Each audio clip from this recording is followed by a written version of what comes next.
ইয়াতে গাড়ী মটৰ খুব কম চলে।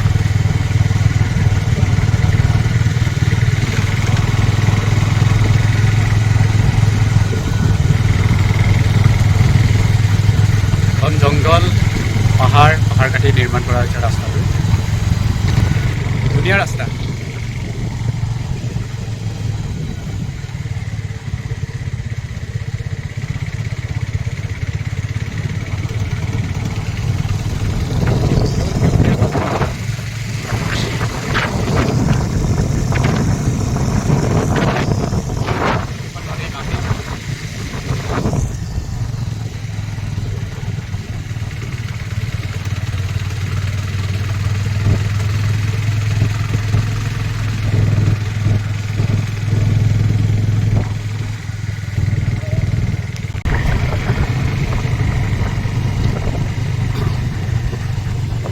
খুব ধুনীয়া পৰিৱেশ, সুন্দৰকৈ ৰাস্তাটো নিৰ্মাণ কৰি থৈছে। অসমৰ পৰা লাইন খুলি লৈ বোধকৰো বেছি দিন হোৱা নাই নিৰ্মাণ কৰা। পাহাৰ কাটি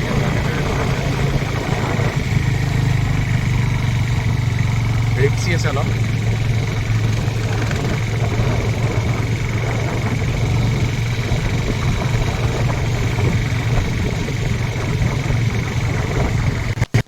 নমস্কাৰ, সকলোলৈকে আন্তৰিক অভিনন্দন জ্ঞাপন কৰিছোঁ। চাব আৰম্ভ কৰিছে P D entertainment Pallav design. আজি আহিছোঁ মেঘালয় ৰিভাৰ ডিষ্ট্ৰিক্টত হিল ৰিজৰ্টত পিকনিক খাবৰ কাৰণে। খুব এক সুন্দৰ লোকেশ্যন। বেম্বু কাৰ্পেৰে বনোৱা আছে গোটেই এৰিয়াটো।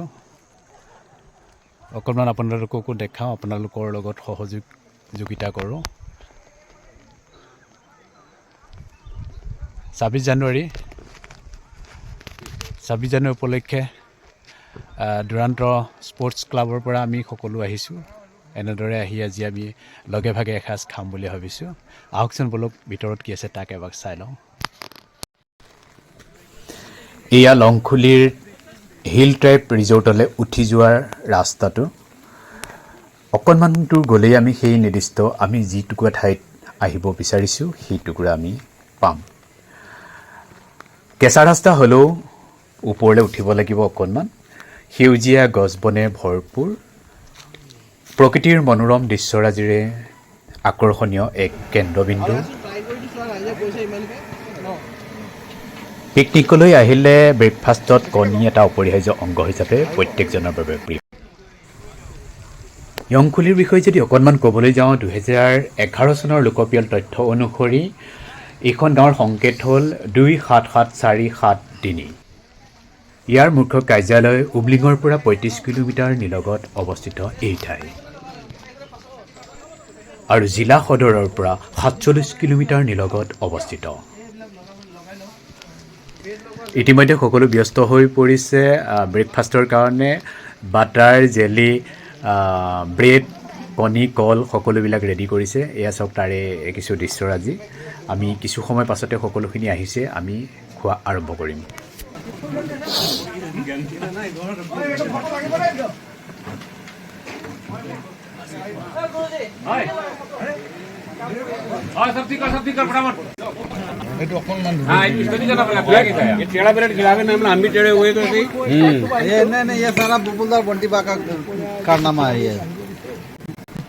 ইতিমধ্যে সকলোৰে ব্ৰেকফাষ্ট হৈ গৈছে। হোৱাৰ পাছত বিভিন্নজনে বিভিন্ন কামত ব্যস্ত হৈ পৰিছে। কোনোৱে মাংস ৰন্ধা কামত, কোনোৱে ভাত ৰন্ধা কামত, কোনোৱে শাক পাচলি গোটা, আৰু কোনোৱে ফটো মৰা চখত, আৰু কোনোৱে ব্লগ বনোৱাৰ ক্ষেত্ৰত ব্যস্ত হৈ পৰিছে। মোৰো ব্যতিক্ৰম নহয়, অকণমান ওলাই আহিলোঁ এতিয়া ব্লগ বনাবৰ কাৰণে। ফেমিলিৰ সৈতে আহিব পাৰে, বন্ধু বান্ধৱৰ সৈতেও আহিব পাৰে, ৰাতিও কটাব পাৰে, ধুনীয়া সুবিধা আছে। বিশেষকৈ ইয়াৰ পাহাৰৰ যি সৌন্দৰ্য, সেউজীয়া গছ বনে আবৃত, এইখিনিৰ কাৰণে বিশেষ জনপ্ৰিয়তা। উত্তৰ পূবৰ অন্যতম সৌন্দৰ্যৰ ৰাণী হ'ল মেঘালয়, তাৰে ৰিভই ডিষ্ট্ৰিক্টৰ এইটো হ'ল হিল টাইপ ইক' কেম্প। প্ৰতিদিনে মানুহ ইয়াত যথেষ্টখিনি আহে, আজিও আছে, ব্যতিক্ৰম নহয়। বিভিন্ন ঠাইৰ পৰা মানুহ আহিছে। আমিও দুৰাণ স্পৰ্টছ ক্লাবৰ পৰা আহিছোঁ সকলোখিনি, খুব ফূৰ্তি কৰিম বুলি।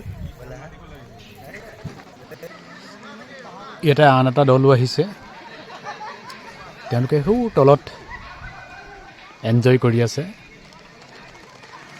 প্ৰকৃতিৰ সৈতে একাত্ম হৈ তেওঁলোকে এনেদৰে মিলিত হৈছে বন্ধুবৰ্গ, পৰিয়াল ইত্যাদিৰ সৈতে।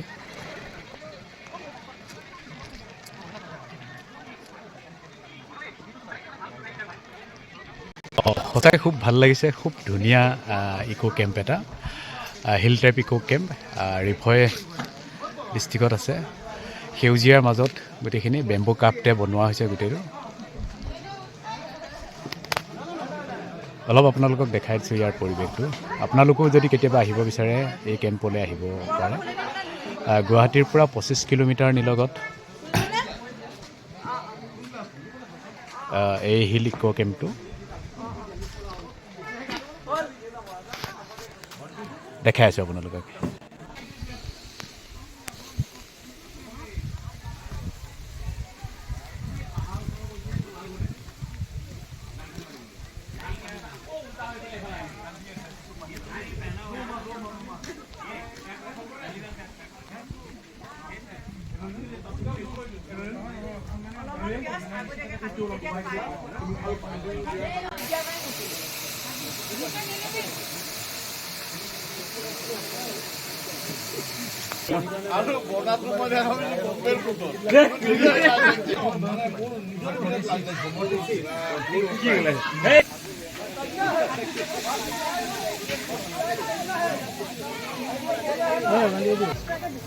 ইয়াত খানা বনি আছে, ইয়াত চিকেন বনোৱা হৈছে, তাৰপিছতে মাটন বনাব।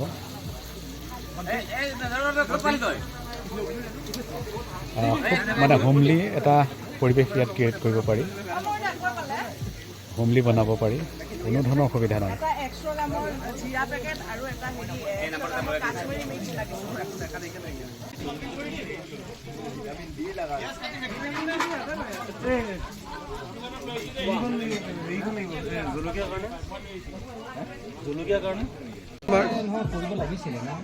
কালি পকত আহিছিলে, মই এৰো তোমাক ফটো দেখিছো, মই তোমাক এৰো আপুনি আপোনাৰ মই ৰেকৰ্ড লিখিম, লিষ্ট দিম আপোনাক। অনুজদা নকওঁ আপোনাক, মই এৰিছো চাম পাহাৰৰ ওপৰত, মই এৰিছো।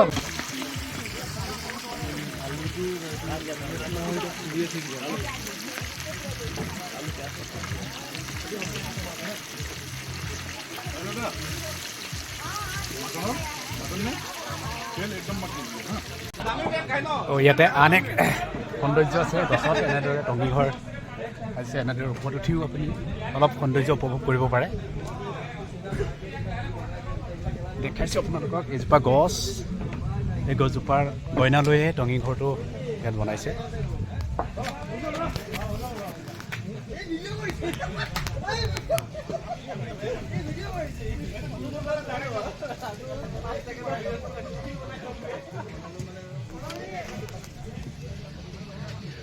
সঁচাকৈ খুব এক সুন্দৰ পৰিৱেশ। চাই থাকিব PD এণ্টাৰটেইনমেণ্ট। আন এটা নতুন ব্লগ লৈ মই আপোনালোকৰ মাজলৈ আকৌ আহিম। ধন্যবাদ। যদি আপোনাৰ সময় সুবিধা থাকে তেতিয়াহ'লে এটা দিন বছৰেকত উলিয়াব, এনেদৰে আহিব, বন্ধু বান্ধৱৰ লগতে হওক, পৰিয়ালৰ লগতে হওক। কাৰণ এক মুহূৰ্ত হওক, এটা দিন হওক, কিছু সময় হওক, নিজক দিব লাগে, নিজৰ কাৰণে সেই সময়খিনি অতিবাহিত কৰিব লাগে। খুব ভাল লাগিব, নিজৰ ভাল লাগিব। দিনটোৰ অৱসাদবিলাক যেন আঁতৰি নিজকে পুনৰ সজীৱ কৰিবলৈ সক্ষম হয় এনেকুৱা পিকনিক বা বনভোজৰ জৰিয়তে।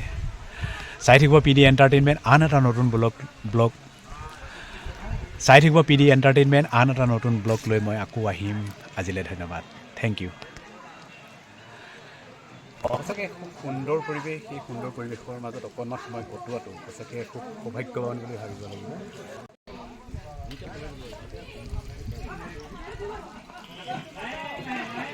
এয়া খাদ্য ৰান্ধি আছে, মাছ ফ্ৰাই কৰিছে, মাংস ইতিমধ্যে হৈ গৈছে। সকলোৱে খুব ফূৰ্তি কৰিছে।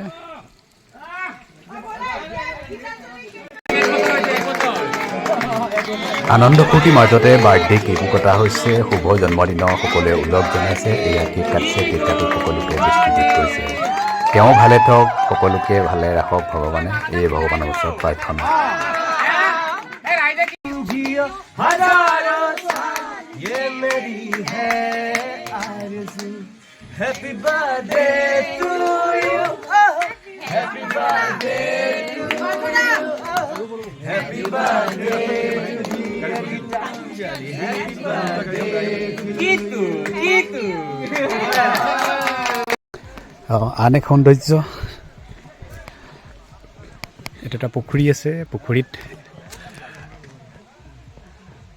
গছজোপাতে এটা টঙি ঘৰ বনাইছে আৰু এই পুখুৰীৰ মাজত এটা আছে ইয়াতে জোতা খুলি যোৱা মানা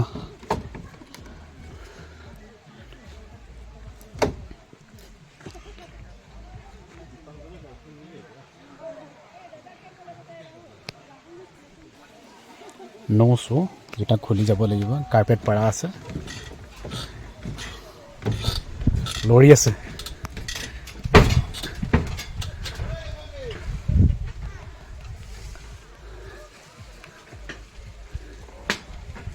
লংখুলি এলেকাত হিল টাইপ ৰিজৰ্টৰ এয়া দৃশ্য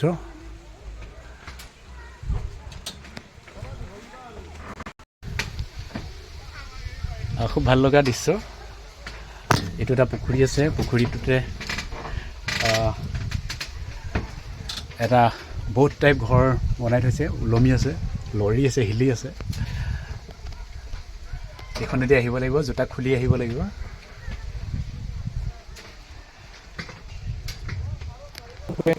ভাল লগা পৰিৱেশ লংখুলিৰ এই এলেকাটো হিল ট্ৰাইব ৰিজৰ্ট হিচাপে ৰিফৈ ডিষ্ট্ৰিক্টত অৱস্থিত সকলোফালে সেউজীয়া সেউজীয়া সেউজীয়া সেউজীয়াৰ মাজত অকণমান সময় নিজক দিব পাৰিলে খুব ভাল লাগে আৰু এনেকৈ বহি অকণমান নিজৰ লগত কথা পাতি বন্ধু বান্ধৱৰ লগত কথা পাতি পৰিয়ালৰ লগত কথা পাতি সঁচাকৈ খুব ভাল লাগিব আপোনালোকো আহিব এনেকুৱা এটা ঠাইত বছৰৰ কোনোবা এটা দিনত বাছি ল'ব যাতে নিজক প্ৰাণ খুলি হাঁহিবলৈ দিব পাৰে ৰিফৈ ডিষ্ট্ৰিক্টৰ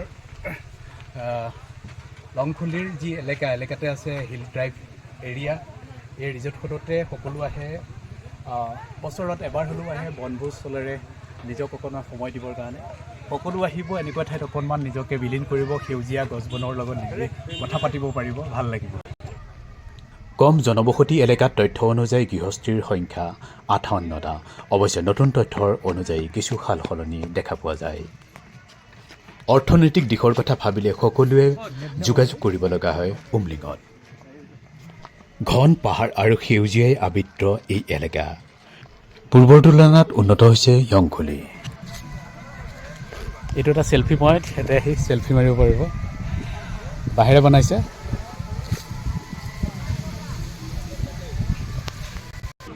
ঘন পাহাৰ আৰু সেউজীয়াই আবৃত এই এলেকা লংখুলি সঁচাকৈ এক মনোমোহা উত্তৰ পূৰ্ব স্কটলেণ্ড ৰূপে খ্যাত মেঘালয় ইমলিঙত এতিয়া পৰ্যটকৰ আকৰ্ষণৰ কেন্দ্ৰবিন্দু হৈ পৰিছে হিল টাইপ এলেকাসমূহ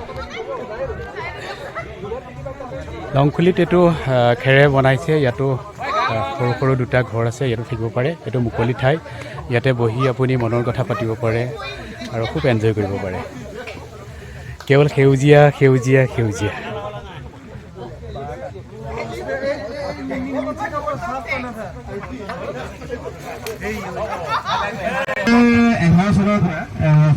সঁচা কথা ক'বলৈ গ'লে বনভোজ খোৱাৰ চলেৰে আমি টেকেলি ভঙা মিউজিকেল চেয়াৰ আকস্মিক বক্তৃতা ইত্যাদি অনুষ্ঠানবিলাকো আয়োজন কৰা হৈছিল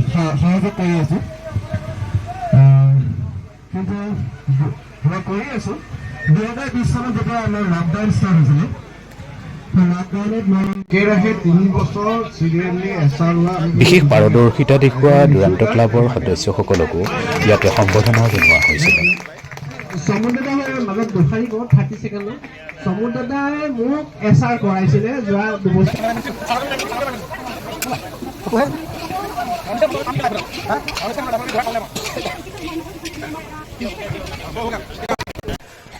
যদি আপোনাৰ সময় সুবিধা থাকে তেতিয়াহ'লে এটা দিন বছৰেকত উলিয়াব এনেদৰে আহিব বন্ধু বান্ধৱৰ লগতে হওক পৰিয়ালৰ লগতে হওক কাৰণ এক মুহূৰ্ত হওক এটা দিন হওক কিছু সময় হওক নিজক দিব লাগে নিজৰ কাৰণে সেই সময়খিনি অতিবাহিত কৰিব লাগে খুব ভাল লাগিব নিজৰ ভাল লাগিব দিনটোৰ অৱসাদবিলাক যেন আঁতৰি নিজকে পুনৰ সজীৱ কৰিবলৈ সক্ষম হয় এনেকুৱা পিকনিক বা বনভোজৰ জৰিয়তে।